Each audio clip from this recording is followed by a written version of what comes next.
આ મિત્રો હવે છઠ્ઠા લેક્ચરમાં ગણિતનો ધોરણ 8 લેક્ચર નંબર 6 સમમેય સંખ્યાઓ ના ગુણધર્મોમાં મોટા ભાગના ગુણધર્મો આપણે પૂર્ણ કર્યા. હવે અંતિમ ગુણધર્મ છેલ્લો ગુણધર્મ જે બાકી છે એ કે સમમેય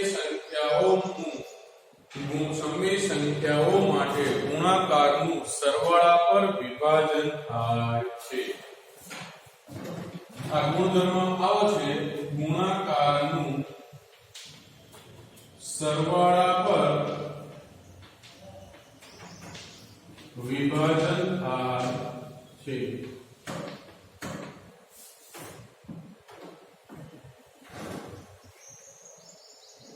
સમજૂતી આપી દઉં. 2/3 માઈનસ 2/3 ગુણ્યા 3/4 વત્તા 5/7.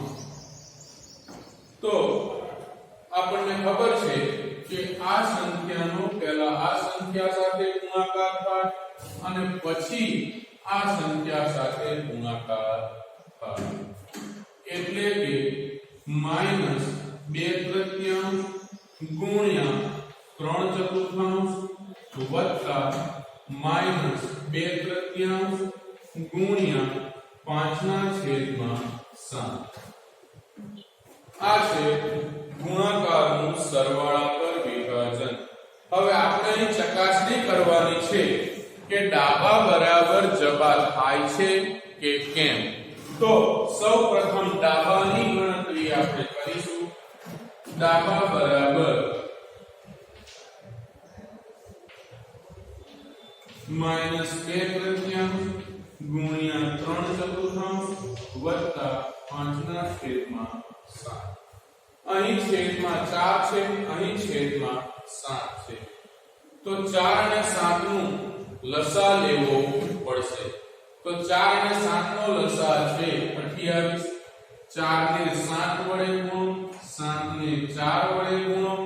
આ 7 અંશમાં ગુણાય, આ 4 અંશમાં ગુણાય. તો માઈનસ 2/3 ગુણ્યા 7 તરી 21, 4 × 20 છેદમાં 28.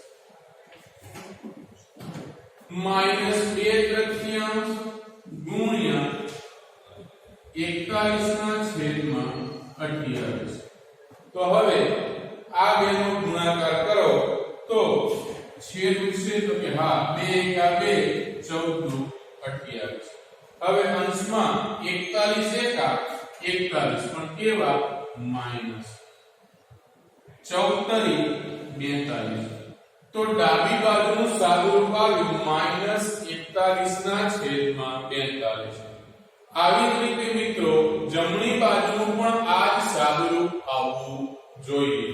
હવે એના માટે આપણે જૂથ બનાવીએ છીએ, જોડ બનાવીએ છીએ. હવે જબા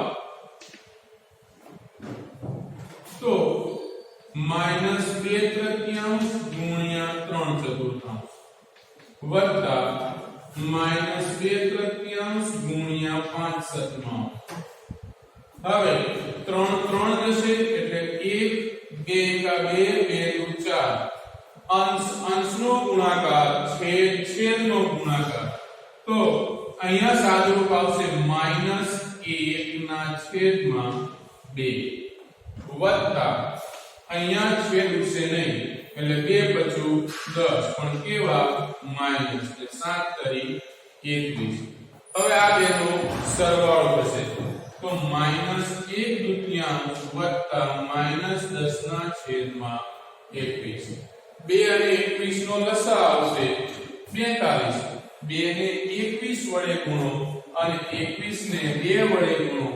આ 21 અંશમાં ગુણાય, આ 2 અંશમાં ગુણાય. 21 21 અને 10 દુ 20. 21 21 અને 10 દુ 20.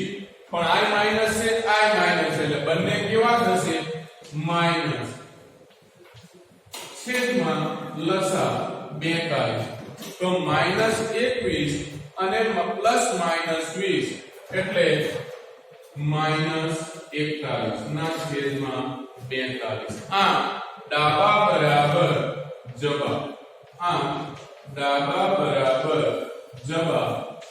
એટલે આ પરથી કહી શકાય કે સમય સંખ્યાઓ માટે ગુણાકારનું સરવાળા પર વિભાજન થાય છે સમય સંખ્યાઓ માટે ગુણાકારનું સરવાળા પર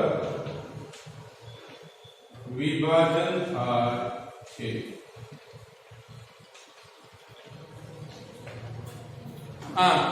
નોંધ કરી લેજો જરૂર જણાય તો સ્ક્રીનશોટ લઈ ઝૂમ કરી તમે નોંધ કરી શકો છો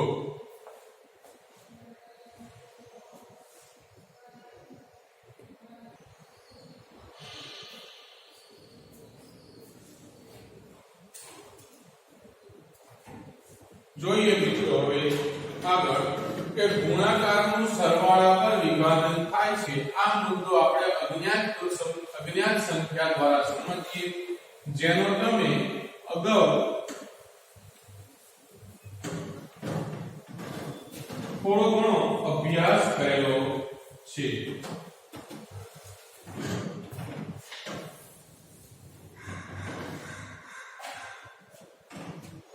જો a કૌંસમાં b વત્તા c તો અહીં a ગુણ્યા b વત્તા a ગુણ્યા c એટલે કે ab વત્તા ac એવી રીતે a ગુણ્યા b ઓછા c બરાબર ab ઓછા ac આ સમય સંખ્યા માટે ગુણાકારનું સરવાળા પર વિભાજન થાય છે તેમજ બાદબાકી પર પણ વિભાજન થાય છે હવે આપણે એક ઉદાહરણ જોયું એવું હજી એક બીજું ઉદાહરણ જોઈએ અને આ ગુણધર્મ અથવા તો નિયમને વધુ ઊંડી અભ્યાસ કરીએ જરૂર જણાય તો આટલું આગળ નોંધ કરી લેશો બાકી આગળ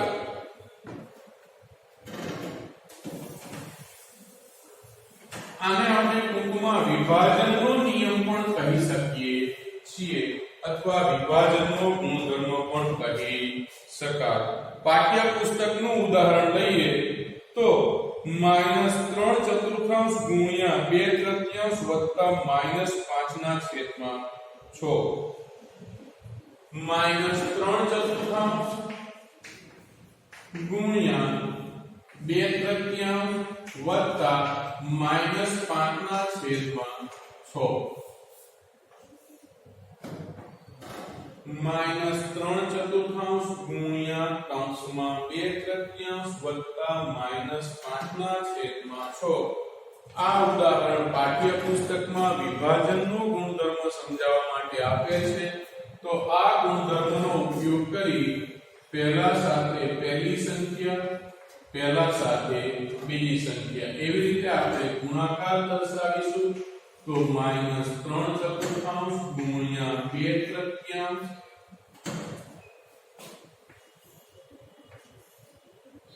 વત્તા -3/4 ગુણ્યા -5 ના છેદમાં 6 આ હતી આપણે ડાબી બાજુ આ છે આપણી જમણી બાજુ જોઈએ આપણે ચકાસણી કરીએ કે ડાબા બરાબર જવાબ થાય છે કે કેમ તો સૌપ્રથમ તો ડાબા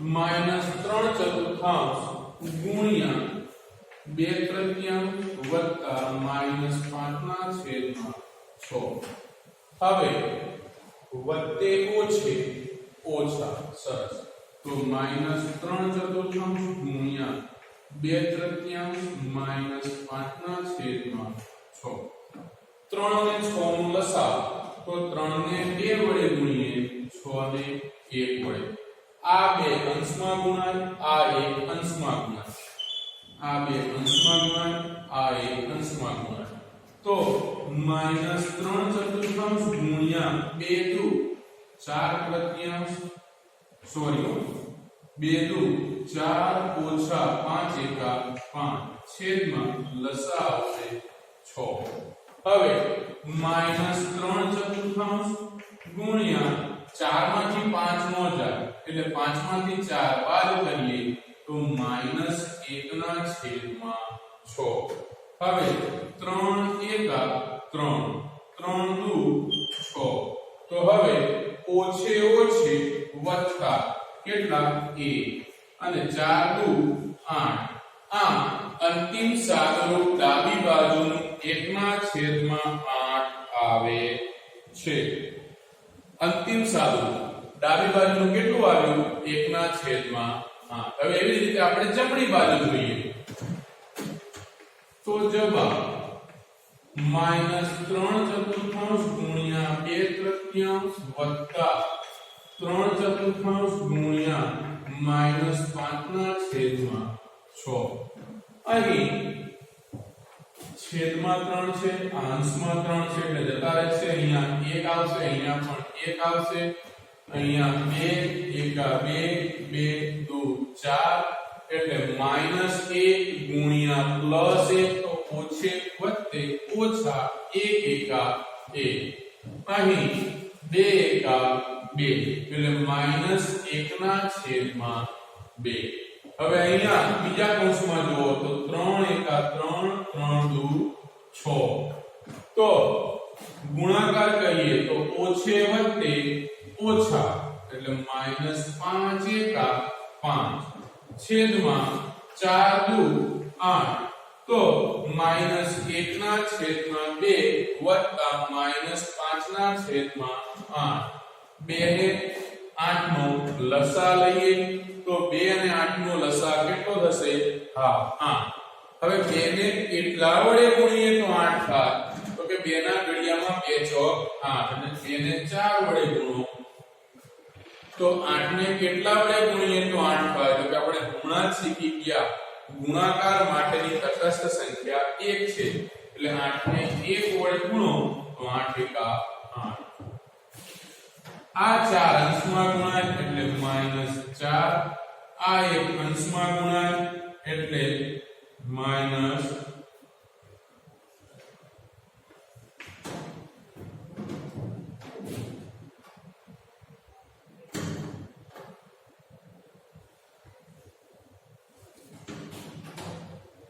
અહીં +5 છેદમાં 8 અહીં સે નજર કરી લેજો -3 ચતુર્થાંશ ગુણ્યા -5 છઠ્ઠમાં 3 એકા 3 3 દુ 6 ઓછે ઓછે વત્તા 5 એકા 5 4 દુ 8 એટલે અહીંયા આવશે 5 ના છેદમાં 8 આ 4 અંશમાં ગુણાય એટલે -4 આ એક અંશમાં ગુણાય એટલે 5 એકા 5 -4 વત્તા 5 છેદમાં 8 તો 5 માંથી 4 જાય તો 1 ના છેદમાં 8 આ ડાબી બાજુ બરાબર જમણી બાજુ મળે છે કે ભાગ એટલે કહી શકાય કે ડાબા બરાબર જવાબ તો આ પરથી કહી શકાય કે ગુણાકારનું સરવાળા પર વિભાજન થાય છે આપણે અગાઉ એક ઉદાહરણ જોયું હતું ફરી એક ઉદાહરણ જોયું અને બે ઉદાહરણ આ ગુણધર્મના જોયા આ પરથી કહી શકીએ કે સમય સંખ્યાઓ માટે ગુણાકારનું સરવાળા પર વિભાજન થાય છે હવે આગળ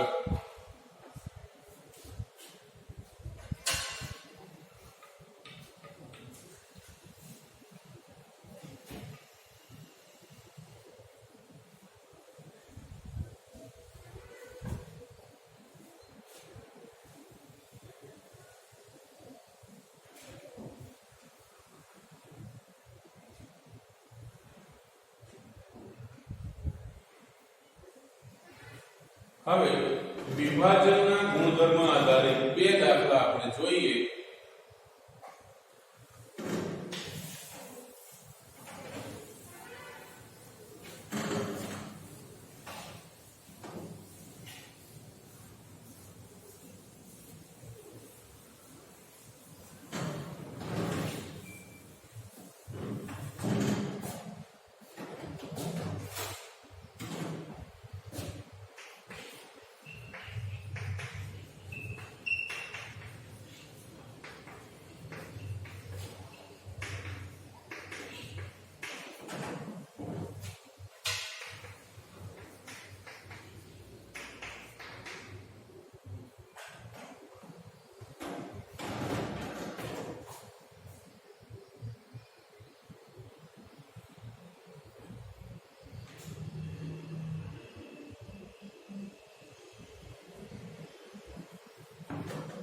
સાતના છેદમાં 5 ગુણ્યા માઈનસ 3 ના છેદમાં 12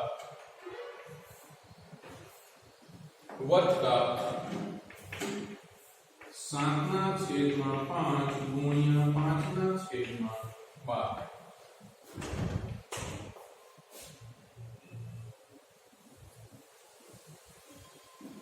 જો મિત્રો અહીં આપણને જમણી બાજુ એક જ આપેલી છે. આ જમણી બાજુ પરથી ડાબી બાજુ આપણે લાવવી પડશે. એટલે કે અહીં આપણને આ બાજુને આપણે જો ડાબા કહીએ તો આને અનુરૂપ જવાબ આપણે તૈયાર કરવી પડે. તમે જોઈ શકો છો કે પહેલા કૌંસમાં 7/5, બીજા કૌંસમાં પણ 7/5. બંને કૌંસમાં કોમન શું છે તો કે 7/5. તો 7/5 અલગ લઈ લો તો કૌંસમાં શું બચશે? -3/12. વચ્ચે શું છે? વત્તા 5/12. હવે 7/5 ગુણ્યા -3/12. ડાબાનું આપણે સાદુરૂપ આપશું. 7/5 ગુણ્યા -3/12 છેદ ઉસે ક્યાંય નહીં ઉડે.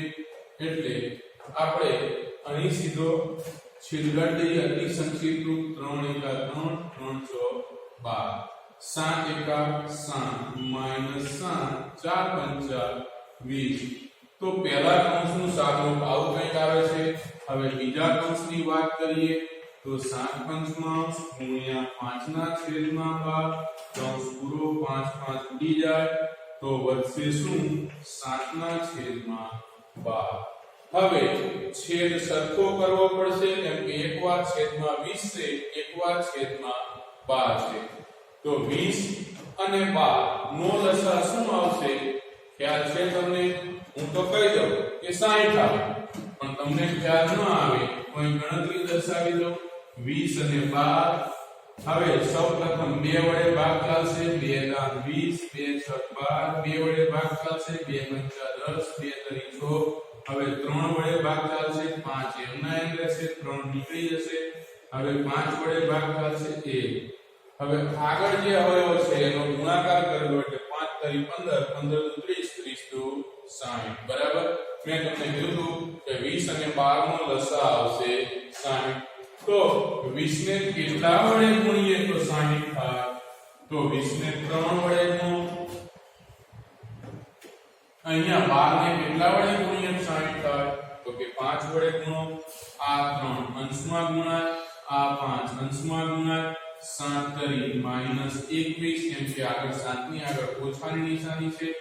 વત્તા 7 × 35. હવે છેદમાં લસા આવશે 60. 35 માંથી 21 જાય તો 35 માંથી 20 જાય તો 15 અને 15 માંથી 1 જાય તો 14. પણ મોટાની નિશાની 35 મોટા છે એટલે 35 ની નિશાની તો વત્તા 14/60. હજી આપણે એને અતિ સંક્ષિપ્ત રૂપમાં ફેરવીએ તો 7 × 2 = 14 અને 30 × 2 = 60. તો આ બે ઉડી જાય તો અંતિમ જવાબ આવશે 7/30. આ જમણી બાજુ અથવા તો ડાબી બાજુનું સાદુરૂપ શું આવ્યું? 7/30. આપણે એને અનુરૂપ જમણી બાજુ આપણે સાદુરૂપ આપીએ તો જવાબ 7/5 ગુણ્યા -3/12 વત્તા 5/12. અહીં આ કૌંસનું પહેલા સાદુરૂપ આપીએ તો આ કૌંસમાં આપણે સાદુરૂપ આપીએ તો અહીંયા 12 છેદ કેવો છે સરખો. તો છેદ સરખો હોય તો અંશનું સાદુરૂપ આપી દો તો -3 વત્તા 5/12. હવે 5 માંથી 3 જાય એટલે કે 5 મોટા છે 3 નાના છે 3 ની આગળ માઈનસ છે તો શું થશે -3 વત્તા 5 એટલે 5 માંથી 3 જાય તો 2/12.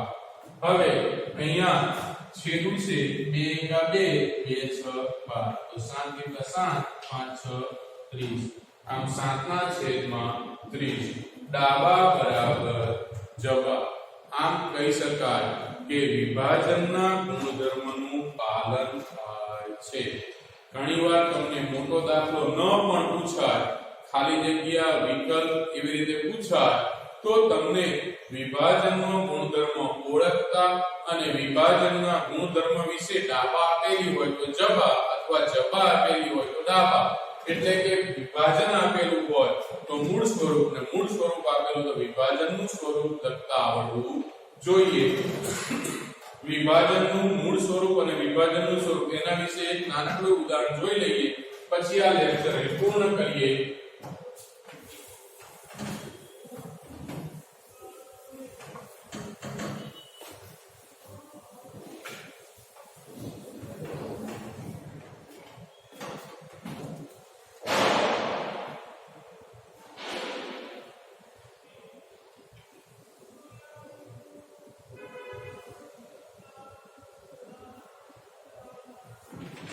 નવના છેદમાં 16 ગુણ્યા 4/12 9ના છેદમાં 16 ગુણ્યા -3/9. હવે માત્ર ને માત્ર આપણે આને વિભાજનના ગુણધર્મના મૂળ સ્વરૂપે લખવાનું છે કેમ કે સરવાળા પર વિભાજન દર્શાવી દીધું છે. તો અહીં જુઓ તમે કે 9/16 અહીંયા પહેલા કૌંસમાં છે 9/16 બીજા કૌંસમાં છે બંને કૌંસમાં જે હોય એને કોમન લઈ લઈએ તો 9/16. હવે કૌંસમાં 4/12 વચ્ચે વત્તા આ બીજો કૌંસ -3/9. તો આ આપણું મૂળ સ્વરૂપ થઈ ગયું. ઉપર છે